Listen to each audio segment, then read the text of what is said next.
আমি যখন খেলেছি তখনও কিন্তু বলেছি যে আমাদের গ্রাসরুট লেভেল থেকে ঠিক করা উচিত। আপনার খুব কাছ থেকে দেখা এক্সপেরিয়েন্স আছে, যেমন ফিফা ওয়ার্ল্ড কাপ কোয়ালিফাইং ম্যাচে আপনিও খেলেছেন। জি। তো এখানে কি আমার ঘাটতি থাকতো যে কারণে আমরা আসলে বিষয়টা হচ্ছে কি, আমাদের প্রথম যেটা হচ্ছে সেটা হচ্ছে আমাদের দেশের ওয়েদার, এটা একটা বড় একটা সমস্যা আমাদের জন্য। ক্রীড়াবিদদের জন্য যে ফ্যাসিলিটিস থাকা দরকার বা আমাদের সরকারের পক্ষ থেকে যে সুযোগ সুবিধাগুলো দরকার, ওইভাবে আমরা কখনোই এটা করতে পারি না। একজন ক্রীড়াবিদ যে বাংলাদেশের হয়ে খেলবে, সে যদি খেলার মাঠে গিয়ে যদি চিন্তা করে যে আগামীকালকে আমার বাসায় কি খাবে, আমার পরিবার কিভাবে চলবে, আমার সন্তান যে স্কুলে যাবে আমি স্কুলের বেতনটা দিতে পারছি কিনা, তাহলে সে কিভাবে আপনার মনোনিবেশ করবে। এই জায়গাগুলোতে আমাদের মানসিক পরিবর্তন করা দরকার। এবং আমরা যেটা চাই যে ক্রীড়াঙ্গনের একটা আমূল একটা পরিবর্তন আসুক। আমরা কবে নাগাদ ফুটবল ওয়ার্ল্ড কাপে ফাইনালে খেলতে পারবো? এইটা ওয়ার্ল্ড কাপ আমি স্বপ্ন দেখাতে চাই না, যেটা অকল্পনীয় সেটা আমি স্বপ্ন দেখাতে চাই না, বাট বাস্তবতা বলছি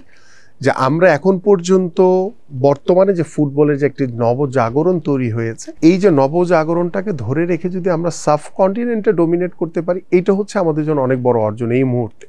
তারপরে গিয়ে হচ্ছে আপনার এশিয়ান গেমস, তারপরে অলিম্পিক, তারপর হচ্ছে বিশ্বকাপ ফুটবল। সো আমরা যেটা অকল্পনীয় এই মুহূর্তে, সেটা নিয়ে আমরা নাই বলি।